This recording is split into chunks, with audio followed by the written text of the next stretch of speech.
नमस्कार प्यारे साथियों, मैं गार्गी सारस्वत आपका स्वागत करती हूं टारगेट विद अंकित की ट्रेंडिंग न्यूज सीरीज में, जहां आज का ट्रेंडिंग टॉपिक है भारत और कनाडा के बिगड़े हुए रिश्ते, जिसकी हकीकत आपको बतानी होगी और जिसका चरम आज यहां तक पहुंच चुका है कि भारत ने कोरोना के बाद ये पहला देश बन रहा है कनाडा जिसके लोगों के लिए भारत ने वीजा पर रोक लगा दी है। और साथ ही साथ भारत के जो लोग कनाडा जा रहे हैं या कनाडा में रह रहे हैं उनके लिए एक एडवाइजरी जारी की है कि वो ऐसे किसी भी जगह न जाएं जहां भारत विरोधी घटनाएं हो रही हैं, क्योंकि कनाडा के अंदर इस समय आतंकवाद और भारत विरोधी घटनाएं अपने चरम पर हैं, तो वो हेट क्राइम का शिकार हो सकते हैं। अब बात ये आती है कि इतना ज्यादा अविश्वास कैसे पैदा हुआ। क्या शुरू से ही कनाडा और भारत के रिश्ते ऐसे ही रहे हैं? तो आपको बता दूं कि जब शीत युद्ध का समय था तब उस समय कनाडा भारत की मदद करने वाले देशों में से एक देश था, और जब भारत सिविल न्यूक्लियर प्रोग्राम चला रहा था तो उस समय भी कोलंबो प्लान के तहत कनाडा ने भारत को अनुदान दिया था।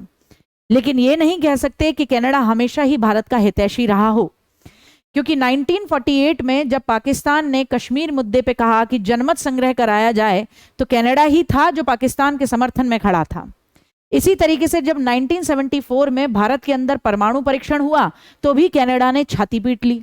1998 में परमाणु परीक्षण के समय भी सेम हुआ। फिर भी दोनों देशों के बीच के व्यापारिक रिश्ते अच्छे बने रहे।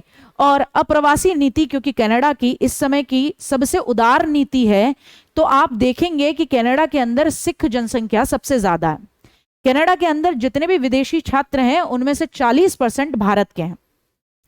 इसके पीछे का रीजन ये है कि कनाडा में बुजुर्गों की जनसंख्या इस समय सबसे ज्यादा है और कनाडा की जन्म दर बहुत लोएस्ट है। तो ऐसे में कनाडा को जरूरत है कि वो ज्यादा से ज्यादा विदेशियों को अपनी भूमि पर आने दे, दूसरे देशों के लोगों को अपने यहाँ आने दे, ताकि देश का इकोनॉमिकल डेवलपमेंट बरकरार रहे। अब क्योंकि कनाडा में सिखों की जनसंख्या सबसे ज्यादा है, तो ऐसे में जब 2015 में जस्टिन ट्रूडो, जो कि आज कनाडा के प्राइम मिनिस्टर हैं, जब वो पहली बार प्राइम मिनिस्टर बने थे तो उन्होंने अपनी कैबिनेट में सिखों को साधने के लिए कम से कम 4 सिखों को अपनी कैबिनेट में शामिल किया था। उनकी ये सिखों के प्रति उदार नीति के चलते उन्हें जस्टिन सिंह ट्रूडो भी प्यार से लोग बुला देते हैं। अब मैं आपको बताती हूं मुद्दा कहां गरमा रहा है। कुछ लंबे समय से कनाडा के अंदर ऐसी घटनाएं घट रही हैं जिनसे यह दिख रहा है कि जो लोग पंजाब को भारत से अलग करके एक अलग राष्ट्र खालिस्तान बनाना चाहते हैं, कनाडा की सरकार उनको समर्थन दे रही है। क्योंकि कनाडा के अंदर ब्रैम्पटन में कुछ समय पहले एक ऐसी परेड थी जिसके अंदर एक झांकी दिखाई गई, जिसमें इंदिरा गांधी जी को साड़ी में, खून से सनी साड़ी में लिपटे हुए नीचे गिरा हुआ दिखाया गया, और जिनके ऊपर बंदूक ताने कुछ लोग खड़े हुए थे, जिनके हाथों में एक तख्ती थी जिसपे लिखा था श्री दरबार साहिब की बेइज्जती का बदला। और उसी दिन ये भी देखा गया कि कनाडा के अलग अलग शहरों में जनमत संग्रह कराए गए खुलेआम, जहां पर सिख लोगों से पूछा गया कि क्या वो चाहते हैं कि पंजाब को भारत से अलग करके एक अलग देश खालिस्तान बना दिया जाए। अब भारत इस तरीके की बातों पर आपत्ति जताता है, क्योंकि भारत का यह मानना है कि अगर हमारे देश के अंदर हम खालिस्तानी समर्थकों को नकेल कसने में कामयाब हैं, तो अगर अन्य देशों में भी इस तरीके की घटनाएं घटती हैं जो खालिस्तान का समर्थन करती हैं, तो ये हमारे देश की संप्रभुता के खिलाफ हैं।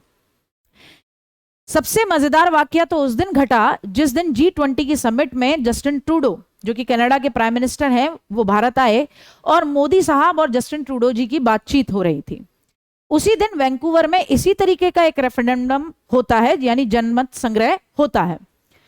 तो इस बात पर नई दिल्ली की तरफ से, यानी भारत की सरकार की तरफ से बड़ा ही सख्त रवैया अपनाया गया और कनाडा से यह कहा गया कि भाई आप अपने यहां पर भारत विरोधी आतंकवादी गतिविधियों को रोकिए, थोड़ा सख्ती दिखाइए, आपकी सरकार काफी नर्म है। इस बात से जस्टिन ट्रूडो साहब को बड़ी गजब की मिर्ची लगी। उसके बाद जैसे ही वो अपने यहाँ कनाडा पहुंचते हैं, वो एक आपातकालीन सत्र बुलाते हैं। उस आपातकालीन सत्र में वो ये कहते हैं कि हरदीप सिंह निज्जर की मौत के पीछे भारत की एजेंसियों का, खुफिया एजेंसियों का हाथ है। अब आपको बता दूं कि हरदीप सिंह निज्जर एक कनाडाई नागरिक और खालिस्तानी समर्थन ग्रुप से जुड़ा हुआ एक व्यक्ति थे, जिसको भारत की सरकार ने जून 2020 में आतंकवादी घोषित कर दिया था। क्योंकि हरदीप सिंह निज्जर, जिसकी मृत्यु जुलाई 2023 में गुरुद्वारे के बाहर गोली मारकर उनकी हत्या की गई थी, तो ऐसी स्थिति में आपको बता होना चाहिए कि हरदीप सिंह निज्जर के पास कनाडाई नागरिकता थी।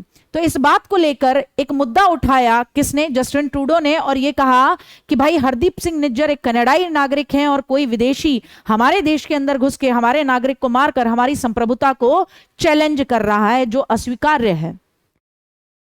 उसके बाद दूसरे ही दिन भारत के जो उच्चायुक्त हैं पवन कुमार राय, उनको निष्कासित कर दिया जाता है कनाडा से और कहा जाता है आप भारत लौट जाइए। ये अपने आप में एक बहुत बड़ा मामला है, क्योंकि कभी भी अगर दो देशों के बीच में बहुत ज्यादा तलखी भी होती है तो डिप्लोमेट्स के साथ बहुत संजीदगी और बहुत ही तमीज से पेश आया जाता है। अब जब इस तरीके की घटना कनाडा से हुई तो भारत ने भी जैसे को तैसे का जवाब दिया, और ऐसे में यहां से भी एक सीनियर, कनाडा के एक सीनियर डिप्लोमेट को 5 दिन का समय दिया गया कि आप भारत छोड़ दीजिए।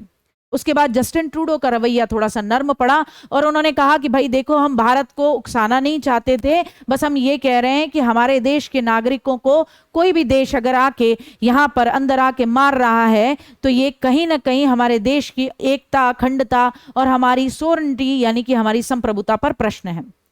तो ऐसे में बात ये उठती है, ये मुद्दा कैसे बार बार उठ रहा है? तो आपको बता दूं कि भारत भी हमेशा यही कहता रहा है कि आप जैसे जैसे खालिस्तानियों को समर्थन देते हैं तो ये भी हमारी एकता, अखंडता को आगे चल के एक बहुत बड़ी दिक्कत पहुंचाएगा। अब रीजन समझना होगा आपको कि क्या है। बात यह है कि 2025 में होने कनाडा के इलेक्शन। अब ऐसे में ट्रूडो साहब सिखों को साधने की कोशिश कर रहे हैं और इसी के चलते उन्होंने इस तरीके की बयानबाजी की। शुरुआती दौर में उन्हें लगा कि शायद इस तरीके से मैं एक पब्लिसिटी ले पाऊंगा, जनता का समर्थन यानी विशेष तौर पर सिखों का समर्थन ले पाऊंगा और अपने देश में एक ऐसा प्राइम मिनिस्टर के रूप में आगे चल के मेरी पॉपुलैरिटी में मदद होगी, इलेक्शन में जीतने में मदद होगी। लेकिन जैसे ही ट्रूडो साहब को यह पता लगा कि भारत ने भी मुझे जैसे का तैसा दबाव दिया है, जस्टिन ट्रूडो साहब बहुत नरम पड़ गए हैं। लेकिन भारत क्योंकि इस तरीके की गतिविधियों को शुरू से ही नकारता रहा है और अब जो हरकत कनाडा ने की है उसके बाद बातचीत के मौके बंद हो जाते हैं। तो इसी का रिजल्ट आप देख रहे हैं कि अब कनाडा के लोगों के वीजा पर भी अस्थायी रोक लगा दी गई है। अब देखना आगे यह है कि ये कब हटती है और कैसे रिश्ते आगे मोड़ पर पहुंचते हैं। तो मैं गार्गी सारस्वत आज आपसे यहीं तक के लिए आपका साथ देती हूं और अब विदा लेती हूं। कल फिर मिलेंगे एक नए ट्रेंडिंग टॉपिक के साथ। तब तक जय हिंद, जय भारत, अपना ध्यान रखें।